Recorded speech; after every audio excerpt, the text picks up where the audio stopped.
পথের ধারে অবহেলায় পড়ে থাকে অনেক উদ্ভিদ, যা আমাদের আশেপাশেই থাকে। আমি আজকে যে উদ্ভিদের কথা বলবো, এই উদ্ভিদের নাম জার্মানি লতা। একে আসাম লতা, বিকাশ লতা, জার্মানি লতা, জাপানি লতা, রিফুজি লতা, রাবণ লতা বলা হয়ে থাকে। এর বৈজ্ঞানিক নাম মিকানিয়া মাইক্রান্থা।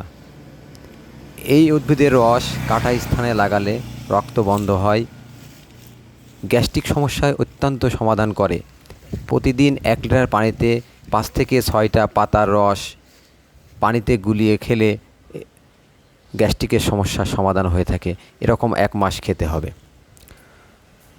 মানুষের দেহে রক্তদূষণ একটা কমন সমস্যা। এই রক্তদূষণের জন্য অনেক টাকা খরচ করেও সমস্যার সমাধান হয় না, কিন্তু 4 চা চামচ পাতার রস মধুর সাথে মিশিয়ে 1 মাস নাগাদ খেলে রক্তদূষণের সমাধান ঘটে। কিডনি মানুষের অত্যন্ত জটিল একটা বিষয়। কিডনিতে অনেকের পাথর হয়। কিডনি পাথরের সমস্যার সমাধানের জন্য এই গাছের 4টে থেকে 5টা লতা ছিঁড়ে পানির সঙ্গে মিশিয়ে 1 মাস খেলে কিডনির পাথরের সমস্যার সমাধান হয়। জন্ডিস ও লিভার সমস্যার সমাধান করে এই পাতার রস। ঘা সারাতে এই পাতার কোনো জুড়ি নেই। এই পাতা প্রতিদিন ঘায়ে নিয়মিত নিলে ঘা সেরে যায়। তাছাড়াও